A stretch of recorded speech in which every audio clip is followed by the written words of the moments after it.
Welcome to Season 3 of Trap Talk. Brought to you by Craigoff, the choice of champions.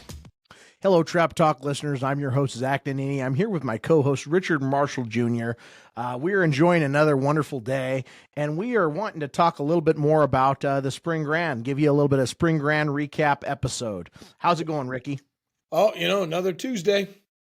Another Tuesday in the world. It's Friday as you're listening to it, but in Ricky and Zach world, it's Tuesday right now. So we're doing the best we can. That's the magical power of podcasting. Yes, absolutely. So where you been, Rick? I mean, I know we're talking about the Spring Grand now, but you've been traveling around a little bit, teaching, doing stuff. What's the story in your life? Well, geez, went to a couple private shoots, lessons. Was down in Florida, did some private lessons. Came back to the Spring Grand, and then drove home on Monday after the Spring Grand into a lovely 60, 70 mile an hour gusting winds and dust storm. And it took me 30 hours to get home. That would have taken me about 18. So that's a long time. Yeah. And then I was home, 4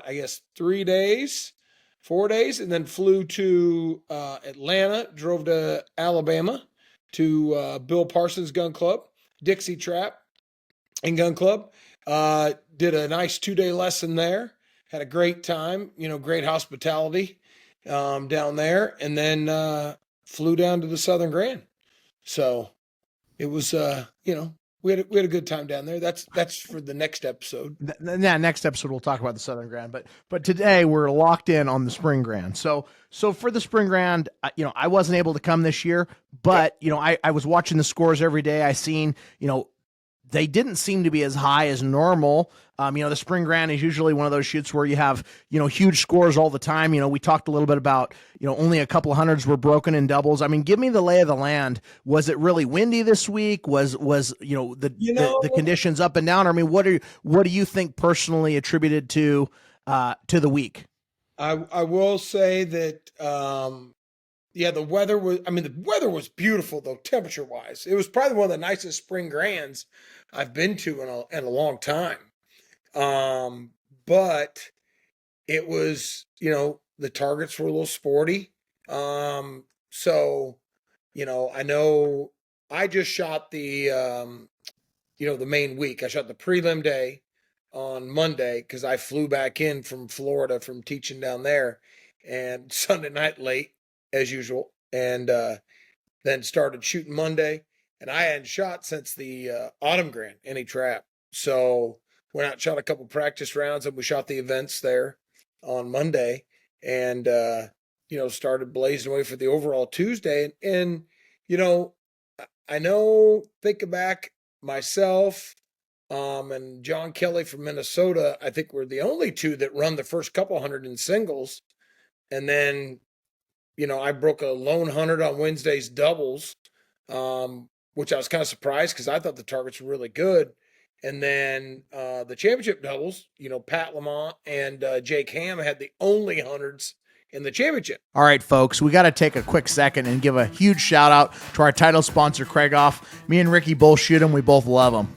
Yeah, best gun in the industry. I shoot them. I sell them. Nothing better, folks. Get yourself a Craigoff. Your scores will increase. Yeah, I mean, Ricky's got hundreds and hundreds of hundreds with his. I mean, I've got a few hundreds, but I'm always working to get a little bit better, and they definitely help me, that's for sure. So on top of that, we also got to thank Winnig. I'm wearing the shirt today. Love this shirt. If you're down at the Grand, pick one up. Yeah, Winnig, like I said, Zach, hundreds and hundreds and hundreds with my Winnig stock. Get a hold of Bobby, Luke, Bill, get an appointment set up. They will make you a better shooter with that Winnig stock. Of course, yeah. The Grand's the great place to do it. Give them a call. Get on their book. It's worth your time. Just remember, winners shoot Winnigs. With that being said, let's get back to the show. And Pat won that shoot-off. Pat's pretty tough in the shoot-off. Oh, yeah, I'd say so. I think, 11 rings or 12 rings right now? 12. 12, yeah. I mean, it's a tough time going against Pat, obviously. I mean, the guy just don't miss. And the other thing I think you have to think about when you're going in and shoot off with him is it's Pat Lamont. So that's got to mess with your head a little bit at some point because he's been in so many big, long shoot offs. And most of the time the guy just don't miss, especially up close. The putting green, 16s and doubles. I mean, he's going to go a long time. Yeah. Well, and Pat just switched, as you know. He's on Team Remington now. Yep. So he had a few little struggles in handicap, I think, starting off early, shooting, trying different shells and stuff. But he did, if I remember right, Tuesday's handicap, he broke a 99, which was a stellar 99 in the handicap. But, going into the weekend, Saturday, she was blowing. Yeah, I heard the singles were probably the hardest and or worst singles in a long time. Now, was that high score there? What was it that was broke? That 198. 198 made it to the show. There was two, and I thought I had it pulled up here. Jason Fulvag and I don't know the second one, but I'm going to find out real quick, because if we're going to talk about it, we got to know who. I have it. Who was it? The singles was Jonathan Weber. Okay. Yeah, and Fulvag, right? So Jonathan Weber and Fulvag had the 198s, and then the 197s there was a bunch of them, but in different categories. There's only two 197s in the whole day. Yeah, even in all the categories.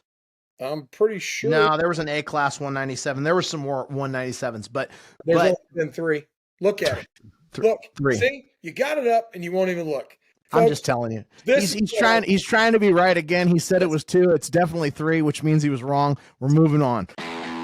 All right, folks, we got to take a real quick break and acknowledge the official target of the ATA, White Flyer. They've been sponsoring us since the beginning, and they make a great target. What do you think, Rick? It's the best target in the ATA. Shout out to everybody there, all the reps, Bill Daniels, Josh Taylor, Nick Arnold, Robert Crow, everything they do for the sport and all the shoots. Really appreciate it. They're always there. They're always trying to make a better target, and they're always supporting the game that we love so much. With that being said, let's get back to the show.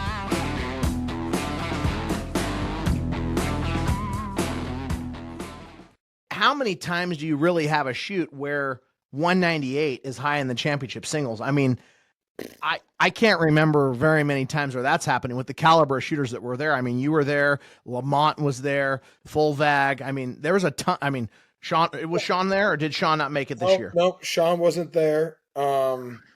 Munson was there, correct? Yeah, Munson's were there. Yeah, Jason Fulvag, Jonathan Weber, and folks, I was right. Jack Wang and myself with 197s, and then there was quite a few 196s, but it was very, Nagels, Peter Walker, Mike Blaisdell was there, Sherrod Oaks, Tim Robb, Art Payton. I mean, but I want to tell you, I broke 99 the first 100, and I think there was only 400s or 500s the first 100. So it started blowing harder. Oh, yeah. It was, we shot, and our my squad mate, George Lee, he had 98 the first 100, and I had 99, missing number 100. Last bird out? Oh yeah, yep. Oh, come on, Ricky. You don't do that often. No, I don't. I mean, I have done it probably more than most people, but I got blown over. And literally, they said when I called, and as soon as I pulled the trigger, the target was hitting the ground. Whatever. I made a bad move. Actually, is what I called it. I called it the wrong time. So yeah. It was my fault. I missed, and I was like, you know what? Hey, 99 is still better than 98. And not to pour, fuel on the fire, but my squad mate Ryan Glow, he broke 91, I think, the first 100, and then broke 90 the second 100. They were very and he's as good as anybody in the country. So at the Grand. Yeah, so that just shows me that you had some varying conditions that you're not used to. The guinea pig. of the bad targets that day. Folks, I've been there where you're on a squad and you're like, why does everybody else get good targets and I'm getting And then I get the bad ones. well, and Ryan shoots a pretty high point of impact, and these targets were flat and dropping, and I mean, it was just very, very, very sporty. All right, Trap Talk listeners, let's take a couple seconds and thank a couple more sponsors. First of all, Remington's been with us since day one.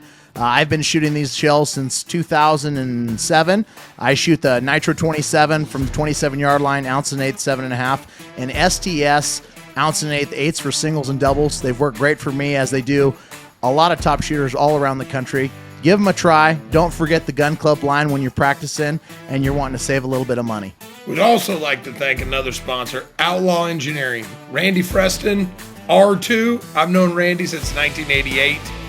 They do engineering, surveying, drafting, GIS, civil, structural, land development, wetland permitting. They do it all. And they're friends of trap shooters. I mean, they're a trap shooting family. They've been in the ATA forever. His dad's been involved. They're involved. They're a beautiful family. They're great people.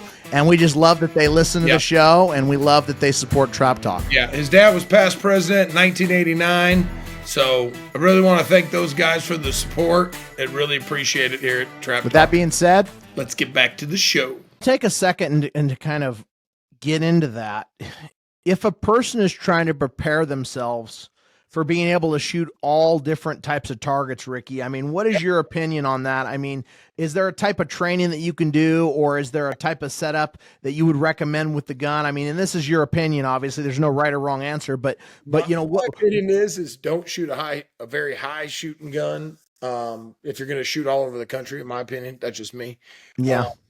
And that's the same thing KOE said. He said, just shoot coast to coast. A guy's doing himself more of a service to shoot more of a, direct point of impact, a 60, 40, 70, 30, 80, 20 zone than, you getting up in that 100, 120, 130, 140%. Now, if you're shooting in Colorado, or you're shooting in, Utah, or you're shooting somewhere where targets are, set with a lot of face. I mean, Kansas, you go to Rob Taylor's, you got a lot of face and targets going up, up, up, and up. I don't know if that point of impact is going to hurt you, but I mean, in this situation specifically, I mean, you're really at a disservice to yourself when the targets get, flat. I mean, and you really don't have much to shoot at, because when they're flat, you also have to think of, you're shooting everything on edge. So, and I don't know how much we've talked about this on the show, but generally the higher the target, the more belly and the more face we're showing, just the angle of the arm. And then the flatter the target, the more edge, and you're just shooting at razor blades, right? And that razor blade just, I mean, it takes a lot more pellets to break it on its side than it does on its face, just because of the angle of the clay. I mean, the same reason why a lot of those sporting clay shooters are shooting a lot more open chokes on those belly targets than we're shooting on stuff that has an edge. Yeah, and it's one of those that, it was very sporty that day. Like I said, Ryan kept getting targets that were coming out and just dropping. Yeah. And when you're shooting that higher gun, it's so hard to get down. And I was literally, just trying to have trigger control and just see it and make the move. And then the second 100, I broke 98, and I was happy with the 98 by far. I had one target I remember specifically come out, and it did the wave move. Woo, woo, woo. I pulled the trigger. Nothing you can do. Yeah.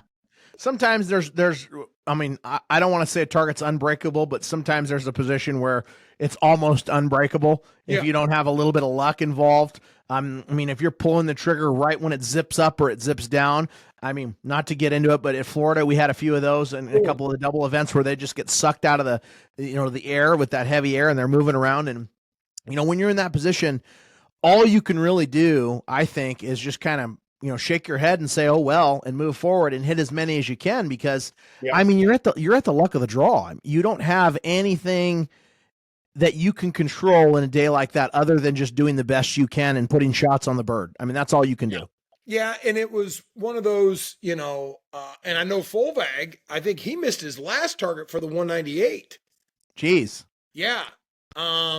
So yeah, it was just a tough deal. Now, then Sunday morning, it wasn't bad, a little chilly in the morning. we went out. I shot a practice, felt really good. Went out to shoot the event, and I was down 5 or so, I think, right off the bat. I mean, just like I was like, Quick. oh, okay, we're gonna end up giving this overall away because I think I had a 10 target lead. It was like a 10 bird lead almost to Pat. Yeah, to Lamont. Because I remember Pat was the closest to you. Hey, Trop Talk listeners, let's take a quick second to thank a couple more amazing sponsors. SOS Clays Shoot Management. They're doing a fantastic job. I love the app. I love being able to see everything on my phone instantaneously. It's freaking awesome. Rick, what do you think? Yeah, Greg Pink and his group over there. I mean, they've got majority of the satellite grands, majority of the state shoots. I think it's 40 plus state shoots they're doing. But the app, honestly, we were doing a little beta testing with that at the Spring Grand. It's awesome. You can see your squad if they paid. You can see your options, your payouts. The whole works at your fingertips. Great deal. They're just Ricky knew how much money he made before he even got off the line. He was like, hey, I'm buying lunch. I'm like, yeah, good job. We're good to go. That's we right. also got gun and trophy insurance. I mean, they're the best in the business. I know they're great price. Ricky, you're familiar with them, right? Yeah, Cole and Larry Cushman been long-time supporters of myself, and I've been a supporter of them, and especially with my college team. We require insurance. It's so fast and easy to sign up and get your insurance in literally 10 minutes. You can have your guns insured, and they're just great. They're great to deal with. Like I said, you can do your trophies also, your wildlife animals and that such, and your guns. It's just a great. It's always good when you're traveling around to have that peace of mind and know that you don't have to worry about losing your stuff forever. And these are expensive things, especially when you got those Craig-offs. You got to keep them insured. So, exactly. With that being said, let's get back to the show. Yeah, and I missed, if I remember right, it was 4 or 5. The first, right out of the first 50 or something. And it was just like, okay, you need to get your stuff together. And I broke the last trap for the 92. And, of course, solidified winning the overall by 8. So I knew there weren't going to be. Pat didn't shoot that well on Sunday either then. 94. Yeah, which was still 97s were high. There was 2 7s. And those were short, correct? Yeah, Mackenzie Ludlow, which she's a student of mine. I've done some lessons with her down there. She shot very well. And then what was the Schumach? Yeah, let me look it up. I think he ended up winning the shoot off. Philip Schumach, he won champ runner up, and Mackenzie Ludlow won champion. Okay, well she won champion. Yep. Yeah, Yep, champ. Okay, that's right. Yep. That's what it is. And just looking at these scores, I mean, like you said, you get in the long yardage stuff, and if you shot 93, 94, 95, I mean, 93s. See, that was the thing. They were in the 7th place. Yeah, by the money, if I'd have broken 93, none of the threes played much money. It would have paid another $1,000. What are you doing, Ricky? Hey, listen, I broke the last trap, I think, didn't I? But yeah. You might have. I'm just saying you should know better. So yeah, congratulations to Mackenzie for winning. Yeah, I did. I broke the last trap in there, and but it was one of those deals. It was like the targets just Here's the one thing, and Tucson, shout out to them for just switching. They went back to the bands from the Springs, and I think the bands throw a much better target, especially in doubles too. Because everybody, I know Iowa's done some testing, according to Ryan Glow. The left bird's 4 miles an hour faster than the right bird with the spring versus the band. So hopefully, they'll get the attendance back up, because I know there's a lot of people that were not happy with the way the targets were. So they chose not to come. Hey, Trap Talk listeners, we got to take a real quick break, and we got to thank Ron Prescott from Mid-State Precious Metals for everything they do for the trap shooting community, coast to coast, for all your gold and silver buying needs. And on top of that, new announcement, They're a sponsor of the 126th Grand American. Finally, he said it right, folks. Grand American. Yeah, Ron is a great guy. He's a sponsor of the Backfence Shootout at Nevada State Shoot and Ohio State Shoot. And also, we got our gold for our Trap Talk event at Nevada State Shoot. And the 77th annual Nevada State Shoot, they bought all theirs from him. 680 ounces of silver to be exact, folks. You're missing out if you're not there. That's a lot of silver. And honestly, if you're not buying from Ron, you're probably overpaying. So whether you're buying it for your gun clubs or your shoots or for your personal use, you got to give them a try because they're big supporters of the Trap Shooting Nation. So it's awesome. With that being said, let's get back to the show.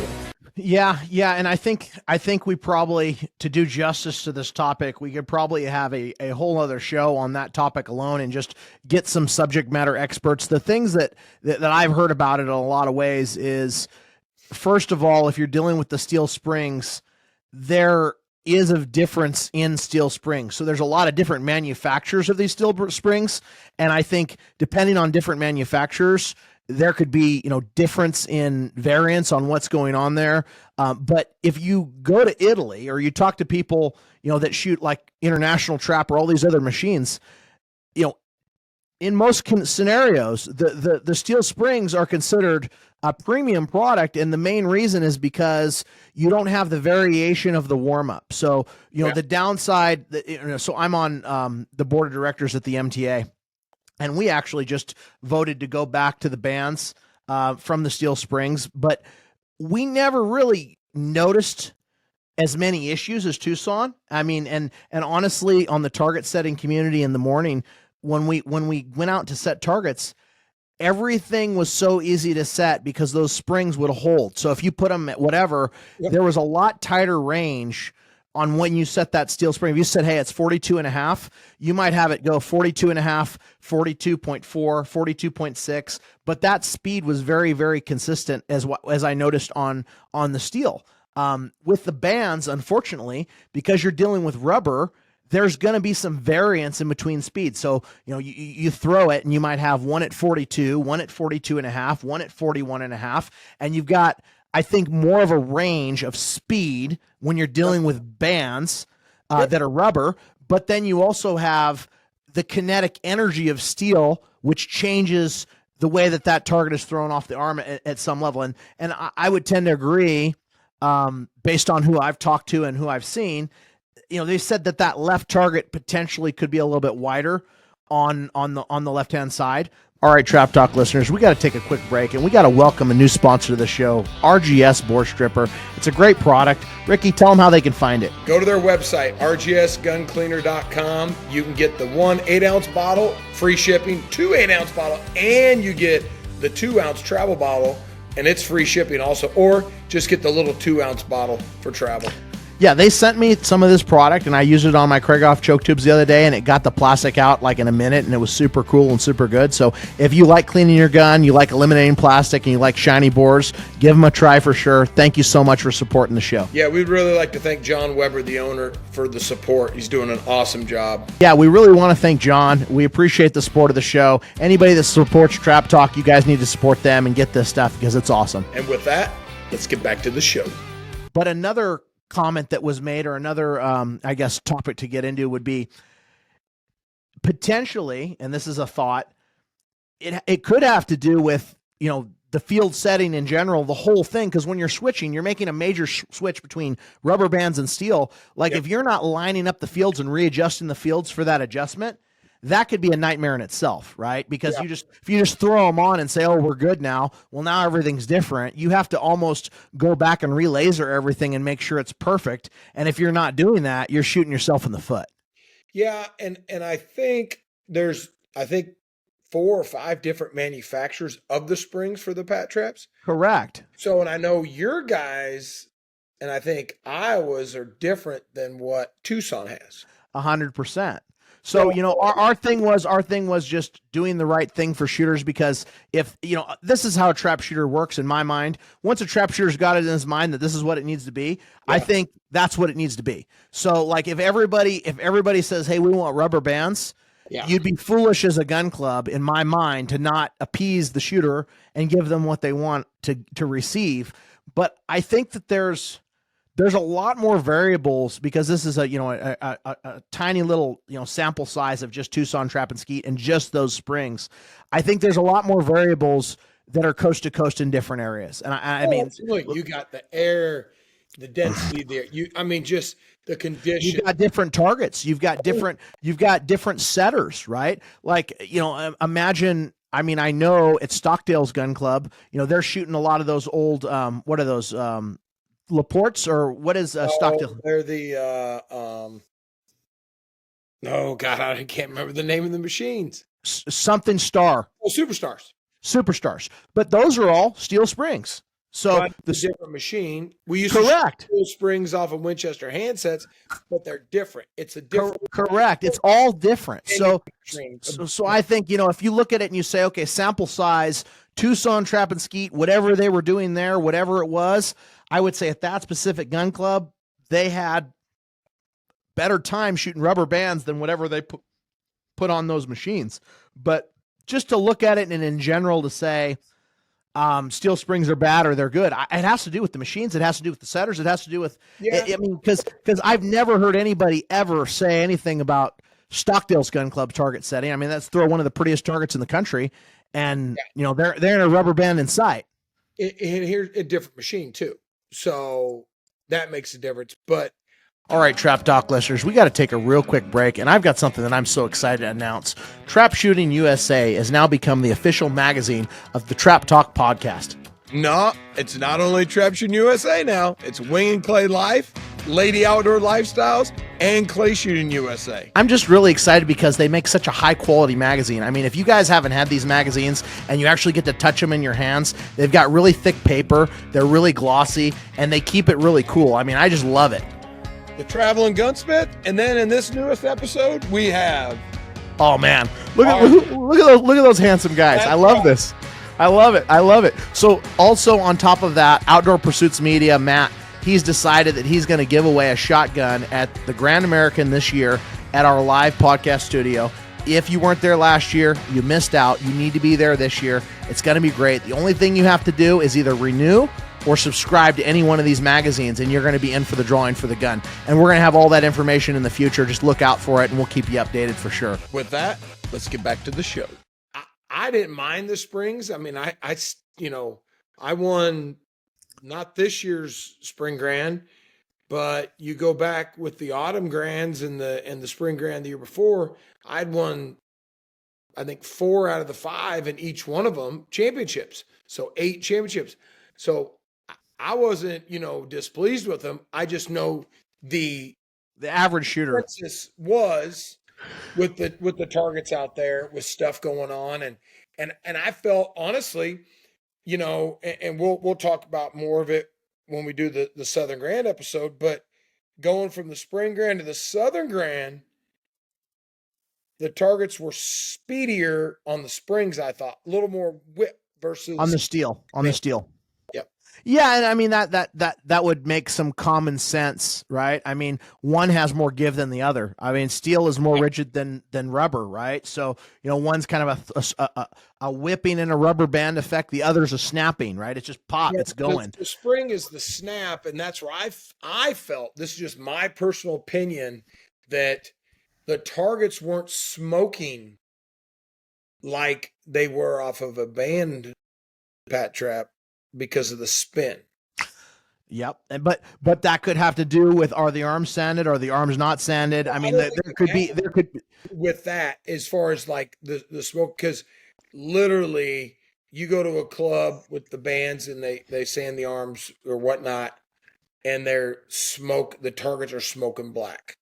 And out there, we didn't seem to get the you weren't getting clouds.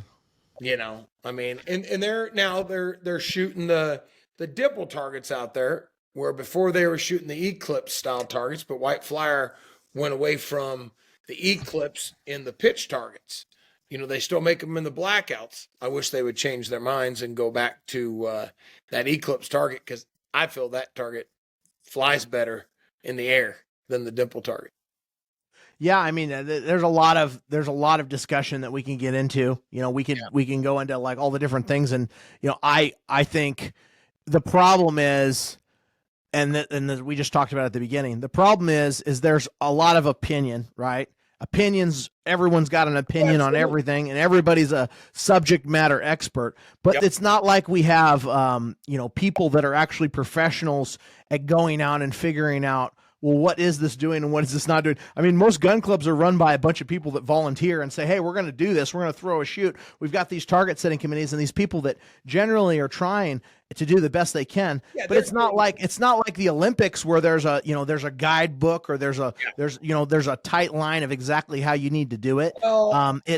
There's some idea, right? There's some regulation in the ATA book, but who's actually checking it against that, right? Who's going there and really saying, hey, this is how it needs to be laid out perfectly, and it's actually in the specs. Well, they do that when the machines are put in, okay, as far as specs on how the machine's supposed to be laid out in the house, because I've done consulting work on several private clubs around the country that no one's ever shot at.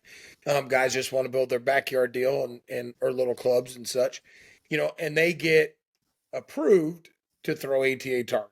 All right, folks, we got to take a quick second and give a shout out to the Cardinal Center in Marengo, Ohio. They hold the Cardinal Classic, and they also hold the Ohio State Shoot, which is home of the first back fence shootout. Ricky, what do you think about Ohio? Listen, I love the Cardinal Center. I actually broke the first 100 from the 27 there at their very first shoot ever. Great place, Jake Spangler and their whole clan there. They do an awesome job at running the shoots. The Ohio State shoots ran by the Ohio State Association. The Cardinal Classic's right after the Grand. So if you're looking for some more points right after the Grand, hit that up so you can get a little more points than old Zach here. But listen, it's a great shoot. Great facility. It really is. I personally love the RVs. They've got great camping there. They've got a great time, good shoot, good target presentation. Go check it out. It's worth putting on your list. With that being said, let's get back to the show. The biggest thing is the clubs. It's all volunteer people normally, and shout out, to the Tucson Travis Keat Club, especially Alan Helfer. I know Alan got on the board, and he's the one kind of in charge of putting these, bands back on and getting that better. And because that's what the shooters wanted, and you try to do what a shooter wants if you want to keep the business, so I just feel that, you've got to listen to shooters a little more sometimes and take into account what your customer base wants. 100%. And do that. You have to listen to the customers. You have to listen to the shooters. I mean, at the end of the day, there's a small amount of people that are doing this professionally, if you would call it even that. And so everyone else is just a consumer. At the end of the day, they're coming to enjoy, and they're basically making a decision. Hey, I have X amount of dollars. I have X amount of vacation time. I have X amount of trips in a year.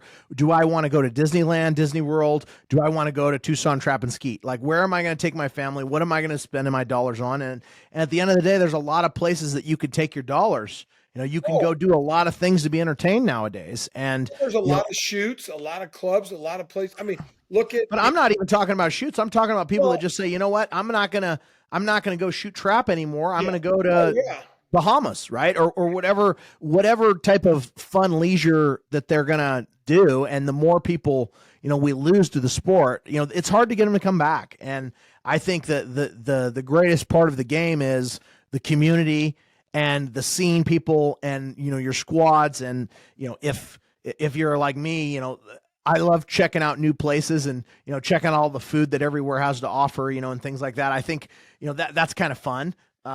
But you can, if the goal is just a vacation or just to travel, I mean, there other than, trap shooting, people might say, yeah, I'd rather do this or I'd rather do that.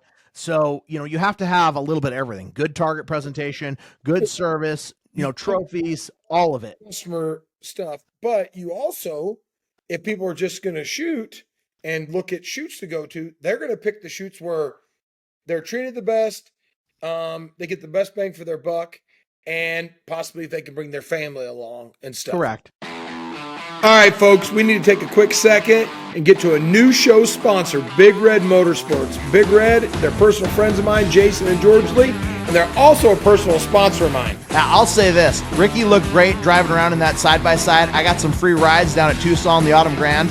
I think it's awesome that they deliver all across the country, and obviously they love trap shooters, they love trap shooting, and they're doing a great job. Listen, they got Can-Am, Kawasaki, CF Moto, Triton trailers.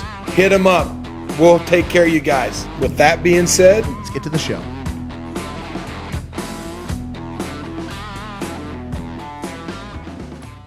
Getting back to the spring, we finished up Sunday's handicap, and I know Jason Fulvag won the all-around. He did. 3 over myself, Pat Lamont, and Canyon Ferris. Canyon lives in Fremont, Nebraska, except for Canyon is from Tucson.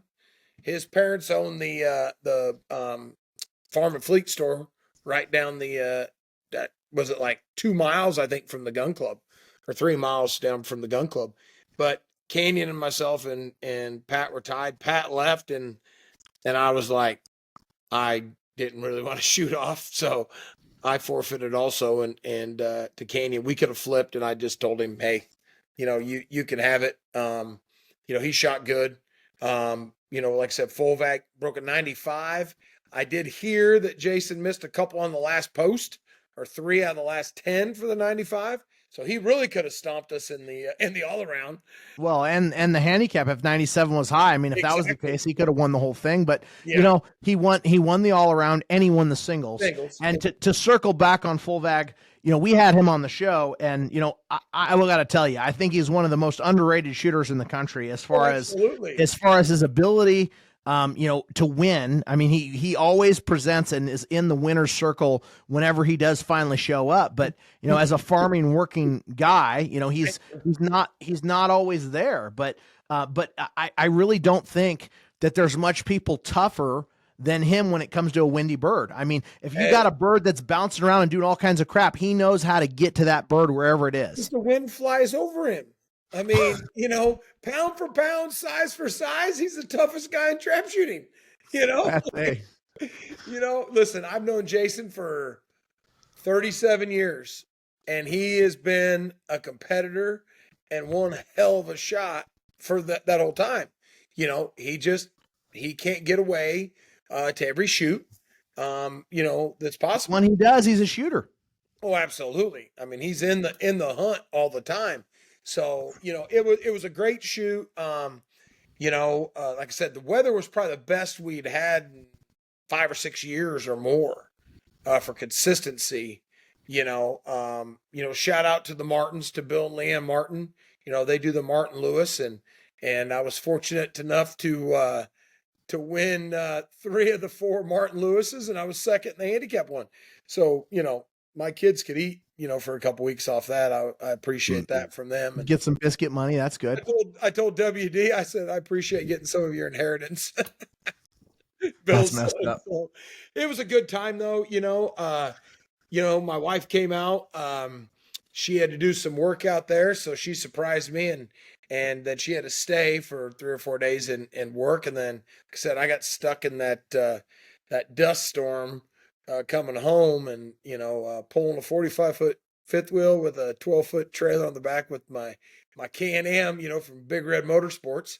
You were a wind sail. Actually, it wasn't bad. It was funny having that trailer on the back. Really kept it in line, and I just set the cruise most of the time on 60, 65. But it's kind of odd when you're driving, and it tells you a time, and you drive a little further, and it says it's going to be longer to get there than what it was. And I'm like, this trip is taking forever. We're losing time on this deal. Oh, I got home. Okay. Tyler, I literally drove. I slept 2.5 hours in a little gas station makeshift truck stop in the middle of Kansas because it kept saying sustained winds at this time. And I'm like, I'm staying ahead of it. I whipped into the old Blue Beacon truck wash in York, Nebraska, and my fifth wheel truck and the Can-Am looked brown from the dust and stuff. Yeah, got it all cleaned off, got home, unloaded the fifth wheel, dropped the Can-Am off at the storage spot, took the fifth wheel to the RV dealer, got it dropped off in a rainstorm, and then pulled in the house. 20 minutes later, blizzard. It hit. What'd you get? And I'm telling you, if I would have stopped and stayed and slept for like 4 or 5 hours, I'd have been stuck in Tucson, New Mexico still or something. So yeah, it's fun driving sometimes, but sometimes you hit some weather but like I said, it was good to get home and then, got ready and head down to Alabama and did the clinic there and then on to the Southern. But the Spring Grand, it was a great time. Appreciate everything Tucson does. Hopefully the bands that got the Arizona State shoot going on right now. So we'll see how. Did they actually flip it for the state shoot? Yeah, they got it all done. Yeah. Okay. Yeah. All right, folks, we got to take another quick break and thank one of our show sponsors, 73 Pointers Ranch, Jonesburg, Missouri. Rick and Carla Burke, best place in the area to go shoot chuckers and pheasants and have a great time. Rick, we got to get you down there. Yeah, I need to come in. Hopefully I can do some hunting with you guys and come to your the annual clay shoot in August right after the Grand. It's a lot of fun. It's the Optimist Club's charity shoot. They throw a charity shoot. They put it on, and it's wonderful. I think last year they had over 100 entries into it, and it's just a good time. With that being said, let's get back to the show. Well, we'll look at some scores, and maybe we'll talk about that when we talk about the Southern Grand. We'll give a little recap on what we see. I'm glad it worked out. I'm glad you shot well. It sounds like everyone shot pretty good down there, and it's a wonderful place to shoot. I think in general, Spring Grand's always been one of the biggest satellite grands in the country, if not the biggest. So it's usually the biggest, and there is a lot of shooting stuff to do down there. With all the sporting clays, you got international trap, international skeet. You can go out and kind of do about anything you want. It is, it's a great facility. It was a good time, and I was glad the weather was nice for once. I do like good weather. Well, with that being said, Rick, I think we're out of here today. We've got enough information, and next time we'll talk a little bit about the Southern Grand. So we'll see you soon at the next shoot. Thanks for listening, everyone.